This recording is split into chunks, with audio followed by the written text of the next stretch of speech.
Well, welcome back. You're with Connie Podesta, your in-house therapist, and let's get right back to a caller. Tom, you're online. How can I help you? Hi, Connie. How are you? How are you doing? I'm doing great. I have twin 10-year-old daughters. Oh, and how is that? Are those your only kids? They're generally kids. I mean, they're good kids in general. No, but are those your only two kids? You have two 10-year-old daughters? No, I have a 2-year-old daughter as well. Okay. Oh, well, you are definitely a man surrounded with women, aren't you? Definitely. And let me just have a guess. It's a little hard to figure out how to communicate with two 10-year-olds, right? Twin daughters? Yes, absolutely. One I'm pretty much okay with. The other one's it's kind of tough, and I feel like I want to kind of I've built somewhat of a foundation, but I want to build even a stronger bond between us before they hit those teenage years where I lose them, and then they obviously come back when they go off to college. First of all, Tom, I want to just hug you if you were right here, and so does every woman that's listening to this, because there's nothing that turns a woman on more than hearing a man say the words, I want to get closer to my kids, I want to interact with them, I want to build a stronger bond, I want to have a relationship. So first of all, I just want to thank you so much for being such a great dad and very concerned. Second of all, do you do things with the girls separately? Yes, one is involved in volleyball, the other one is involved in tennis, so we do those things separately at times, and then there's times we do things together as well, obviously. Right.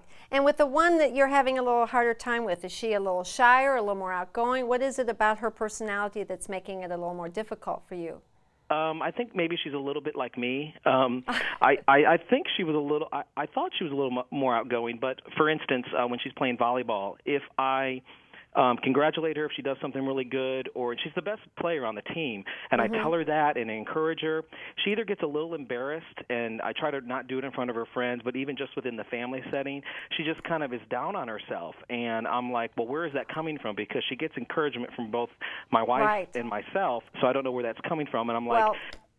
Let's stop right here. First of all, one of the books I have is called Self-Esteem and the 6-Second Secret. And believe it or not, the reason that I have the book is just exactly what you're talking about.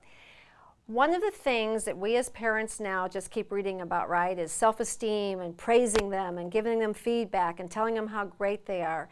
But I want you to think about the other side, and that's what, sometimes as parents we get so inundated in what we're supposed to do that we don't trust our gut.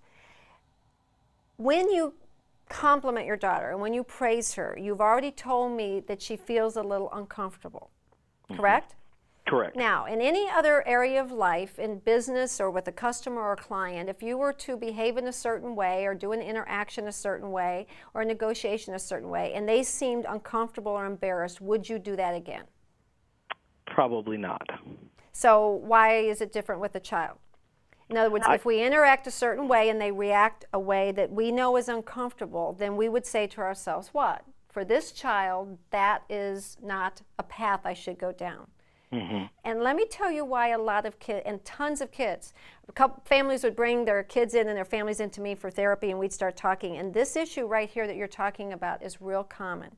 And I would have so many parents say just what I did. I just keep telling my child, they're so great, they're so cute, they're so wonderful, they're so smart, and the kids don't react. Well, let's say you and I are married, and I said to you, Tom, you are just the greatest husband, and you work so hard, and you make tons of money, and you pay all the bills, and you are so wonderful, and I can't imagine.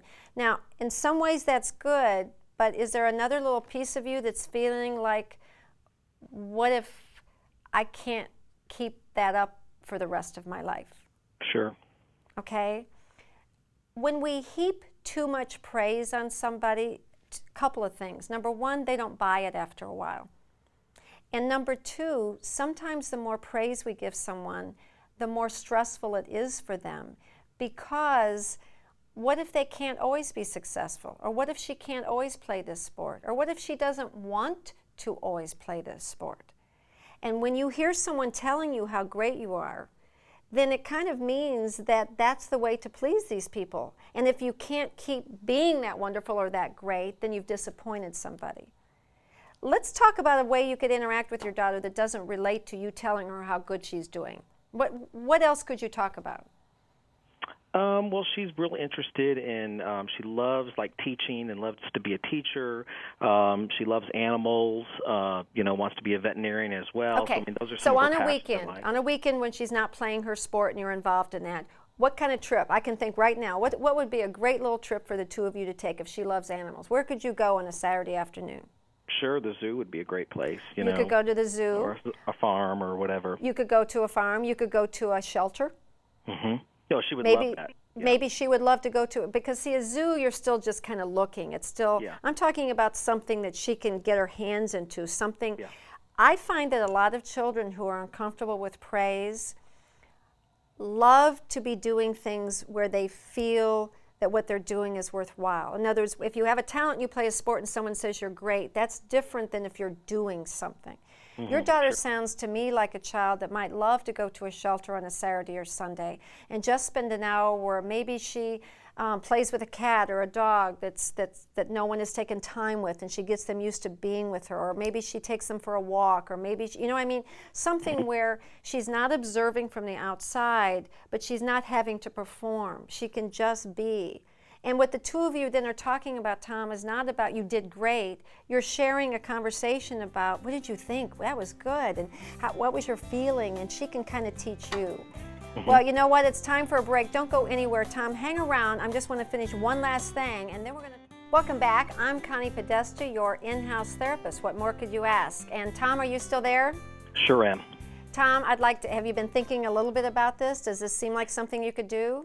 Yeah, and I can see her reacting to that. I had a really quick follow-up question, if you have the time. Sure, go ahead. This same daughter is the one it's we're having a little bit of a weight issue. It's not major right now, but if we don't do something about it, it's going to. What can I do as a dad or a father to say something that doesn't, hurt her feelings You or, don't say. tell her, You don't say anything. You don't say anything. At 10 years old, you all have a lot of control over what she eats because she's in your home most of the time, or you're choosing where to go out. The first thing you do is just make sure that everything in the house, that you're modeling really healthy eating habits. You don't make a big deal about it. You don't say, well, we're going to eat healthier. You just do it. In other words, in your house, there's lots of healthy food. There's lots of healthy snacks.